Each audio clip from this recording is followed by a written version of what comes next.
This module, we learned about encouraging study habits. But one of the things that we need to also discuss is how to encourage those study habits with remote learning and what is best practice. Now, when we talk about remote learning, there's an inherent difficulty, which is the lack of equity. And we saw a lot of that taking place at the end of the last school year. Not every child had the access to broadband internet. And with so many people working at home, a lot of students were impacted by this. Another issue is equipment access. Do they have a computer or an iPad? New York City has done its best to make sure that every child has the equipment needed for remote learning. But what we found is, did they get actual time on it in their house? Was a parent using it? Was a sibling using it? Was it sold? Some of the things we can't control. Another problem is lack of basic computer skills. We assume that every child who got a computer or an iPad knew how to use it. This is not necessarily the case, especially when we're talking about very young children. And this can be a real issue, not only for the student, but for the parent and also for the teacher.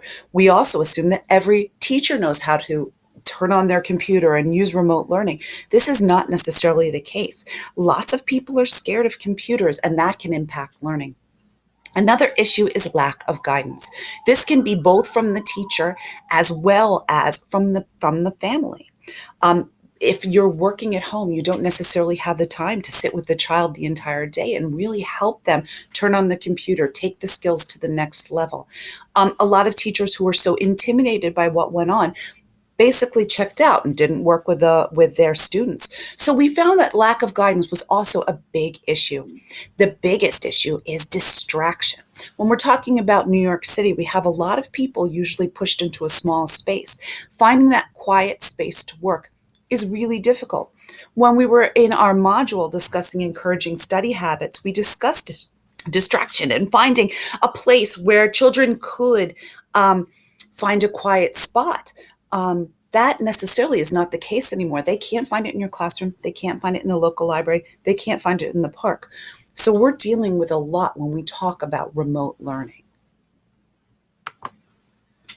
One of the things that can help us when we think about how to teach in this remote environment is ULD, Universal Learning Design. And this is a really good way to start to frame how we get children to be able to study when they're at home. This is broken down into 3 parts. One is to provide multiple means of engagement. One is to providing multiple means of representation and providing multiple means of actions and expressions. So when we talk about the multiple means of engagement, we want to talk about how are we going to get our goals and objectives out there? How are we going to make sure that we're minimizing distractions, that everything we're teaching is relevant, and really help to promote self-assessment and reflection in the student? And this is something we need to think about when we start to design. The next thing that we need to think about is multiple means of representation. So we want to offer ways to customize the display of information. So we want to make sure that there are things that people can read. There are things that people can see. There are things that people can listen to. We want to make sure that everyone has access to this when we start to design our course. And we want to make sure that we're varying the methods for response and navigation. We want this to be something that's interactive, where there's multiple media for communication, there's multiple tools, and that we have different levels of support for performance. So when we're designing these ways to help children study and learn at home, we need to put these ideas into what we design. Now, to that end, I have designed an escape the room. And the reason that I did an escape the room is because it gives you an overview of resources. It gives you an overview of videos, materials, but in a way that's very interactive and hopefully fun. When you start to think about how to design this so that children are minimizing the distractions, one of the ways is to really engage the children and the students. Hopefully, by using games and by using different methods of communication, we're able to make sure that at least one of the different things that we've given the children to understand is going to sink into them. They're going to understand it. So whether it be articles, whether it be videos, whether it be interactive games, we find ways to grab that child's attention. And only if one of those mediums get through to the child, it's still successful. They're still getting the information. So we really want to make sure that we have multiple methods for engaging the learner. So take a look at the game. Don't feel any pressure when you're doing it. It's supposed to be fun.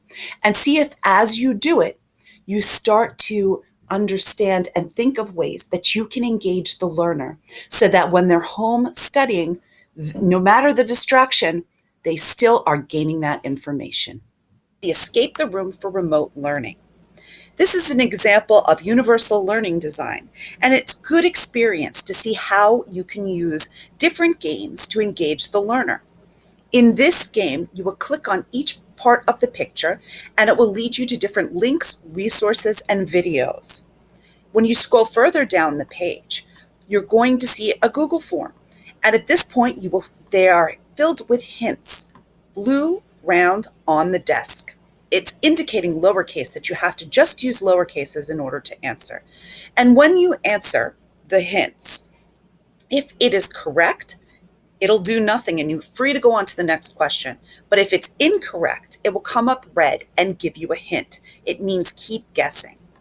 The pictures are not in order, and neither are the questions. So you might really have to examine the resources to find out the answers to each one. If you end up getting frustrated, I've given hints on each one of the questions at the bottom of the page.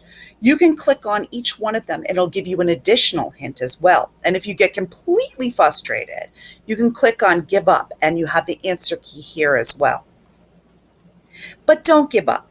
Give it a try. Look at each one of the resources carefully.